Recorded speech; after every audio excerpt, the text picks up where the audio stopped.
Яңалыклар чыгарылыш үз эшен башлап җибәрде. Студияда Алина Хисматуллина, хәерле кич. Персонал һәм җитештерү процесслары белән идарә итүдә яңа мөмкинлек. КАМАЗда IT-парк резидентының яңа эшләнмәсе гамәлгә кертелә. Бу хакта тулырак Мәрьям Файрушина. Чыгарылыш сыйныф укучыларының ата-аналары бердәм дәүләт имтиханын бирәчәк, теләге булган һәркем үзен сынап карый ала. Ватанны саклаучылар көне якынлаша. Шул уңайдан Җиңү паркында митинг узды. Хәрби хезмәт узганнар белән Ләйсән Ханова аралашты. Җитештерү һәм персонал белән идарә итү процессларын сыйфатлы итеп башкару. КАМАЗда тиздән IT-парк резидентының инновацион эшләнмәсен куллана башлаячаклар. Шәһәрдәшебез Альберт Мөбәрәкшин Айлин Про дип исемләнгән система авторы. Әлеге җайланма предприятиеләрдә планлаштыруны һәм эшләрне контрольдә тотуны тиз арада башкарып чыгарга ярдәм итә. Резидент эшләнмәсе КАМАЗда узган ел зур кызыксыну уятты. Март аенда әлеге системаны заводларның берсендә кулланышка кертергә ниятлиләр. Мәрьям Файрушина дәвам итә. Яңа система заводта җитештерү күләмен арттырырга мөмкинлек бирәчәк, ди Альберт Мөбәрәкшин. Әлеге проектны ясауга аны КАМАЗда эшләү тәҗрибәсе тәргән. Система уңышлы кулланылса, ул автогигантның башка бүлекчәләренә дә кулланылышка кертелер дип көтелә. Как это работает? На смартфоны рабочего приходит сменосуточное задание. Рабочий видит, что необходимо сделать, где нужно работать, сколько штук нужно сделать. И отмечает отчет, отчитывается в этой системе. Если возникает какая-то нештатная ситуация, то создается заявка, и эта же заявка поступает на смартфоны других служб для исполнения этой заявки. Әлеге система Татарстанның берничә җитештерү һәм транспорт компанияләрендә кулланыла башланган инде. Альберт Мөбәрәкшин 2016 елдан бирле IT-парк резиденты. Биредәге бизнес-инкубаторда аңа проектны гамәлгә ашыруда тиешле ярдәм күрсәттеләр.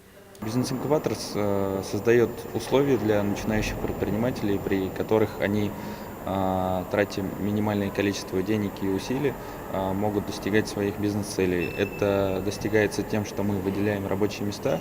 Каждому проекту выделяется отдельный наставник с опытом в технологическом предпринимательстве. Проводятся различные образовательные программы. Резидентлар өчен шулай ук эре бизнес вәкилләре һәм хакимият органнары белән очрашулар оештырыла. Бизнес-инкубаторга сайлап алулар 3 ай сайын үткәрелә. Киләсе чара 2 һәм 3 мартта булачак. Хәзер startup.ru сайтында гаризалар кабул ителә.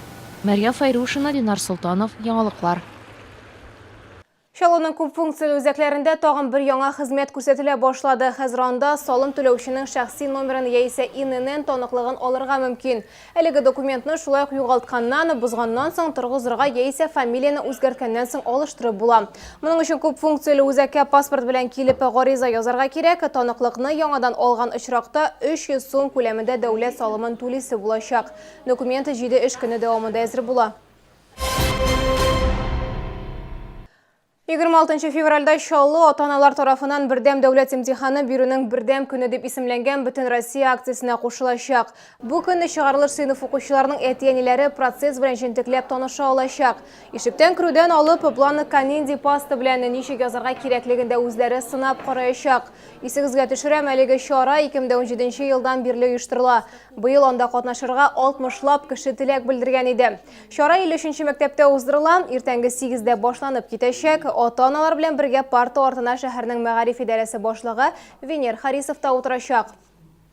Аны инде дөрес итеп язуга игътибар итмәячәкбез. Гомумән, менә балалар ничек мәктәпкә керәләр һәм ничек итеп аларны кабинетларда утырталар, катнашырга мөмкин барлык теләк белдерүчеләр без көтәбез инде. Үзебезнең шәһәр советы депутатларын һәм башка кешеләрне. 23 февральдә безнең илдә ватанны саклаучылар көне билгеләп үтелә. Бәйрәм алдыннан Җиңү паркының мемориаль өлешендә әлеге истәлекле дата уңаеннан тантаналы чара узды. Бирегә ветераннар, хәрби хәрәкәтләрдә катнашучылар, укучылар килгән иде. Митингта Ләйсән Ханова булып кайтты. Память о тех, кто прошел дорогами войны и кто не вернулся в родной дом. Автозавод районында 640 бөек ватан сугышы ветераны гомер итә. Аларның 500дән артыгы тыл хезмәткәрләре.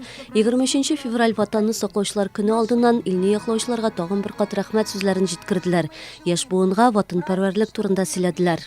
Защищать Родину – это великая честь, потому что если мы ее не будем защищать, то нам просто будет негде жить. И я хочу сказать, что защищать Родину – это не только можно и нужно с оружием в руках, на границе, в воинских частях, но в душе трудом, учебой. Военно-полевой хирург болдым. Ташкенттан алып кайтып, раненыйларны дальнейший реабилитационный центре 4 тапкыр Чечняда болдым. Кызык шакларда була инде, кызганыч шакларда була.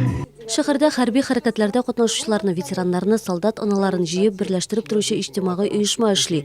Ул моннан 4 ел элек оешкан иде. Без очрашабыз, яшьләр белән, ветераннар белән, сугыштан кайткан кешеләрне, әниләр белән очрашабыз, булышабыз. Митингта катнашучылар 1 минут тынлык белән һәлак булган солдатларны искә алдылар, мемориалгә чәчәкләр куйдылар.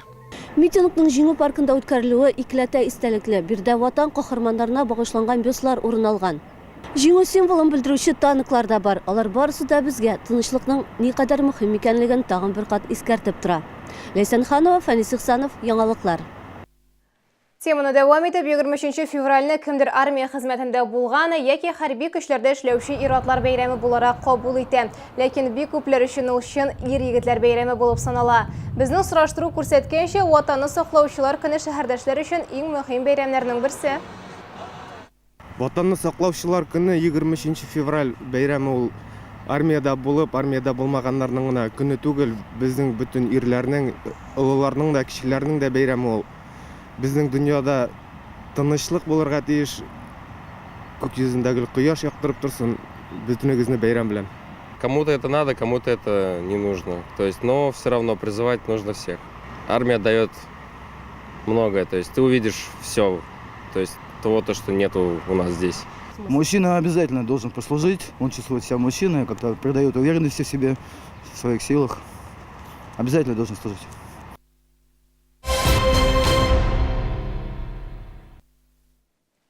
Якынлашып килүче бәйрәмнәргә ничек әзерләнергә? Әлбәттә, бай табын әзерләргә һәм үзенчәлекле бүләкләр алырга. Бу эшләрне башкаруда сезгә 32-нче комплекс янында Мегастрой гипермаркеты янәшәсендә урын алган Бөтен Россия ярминкәсе ярдәмгә киләчәк.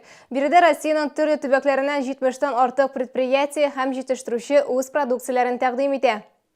Чаллыда узучы Бөтен Россия ярминкәсендә якынлашып килүче бәйрәмнәр өчен кирәк булган һәр нәрсә бар. Төрледән-төрле ит деликатеслары, Камчаткадан балык һәм уылдыкның киң төрләре беркемне дә битараф калдырмас. Есть свежемороженое, есть копченое, есть слабосоленое. Есть чавыча, очень вкусное, то, что порадует вас всех ребят вот на праздничный стол. Балы яратучыларны төрек тәм-томнары, хәлвә һәм кулдан ясалган мармелад көтә. Бу ризыклар янына хуш исле чәй коллекциялары тәкъдим ителә. Ярминкәгә килүемә бик шатмын. Чөнки монда шундый ачык йөзле кешеләр каршы алалар безне. Тәмле әйберләр белән сыйлыйлар. Ир-атлар өчен 23 февральгә кулдан эшләнгән зиннәтле Иран япмасы һәм табигый тукымалардан футболкалар яхшы бүләк булыр. Мы за праздничным столом килограммы наберем, но футболка примет тело изменившийся объем. 8 мартта якынлаша, хатын-кызлар үзенчәлекле җитен жакетларга һәм кулдан эшләнгән мамык яулыкларга сөенәчәк. Беренче тапкыр ярминкәдә КамАЗ профсоюзы әгъзаларына 5% ташлама каралган. Бөтен Россия ярминкәсе сатып алучыларны Мегастрой гипермаркеты янында 32-нче комплекс янәшәсендә урнашкан павильонда көтә. Бу сезгә ишкәрәсе соңгы мәгълүматыбыз иде. Барлык ир-атларны якынлашып килүче бәйрәмнәр белән котлап, мин Алина Хисматуллина сезнең белән сау булашамы. Ял көннәрегез күңелле үтсен.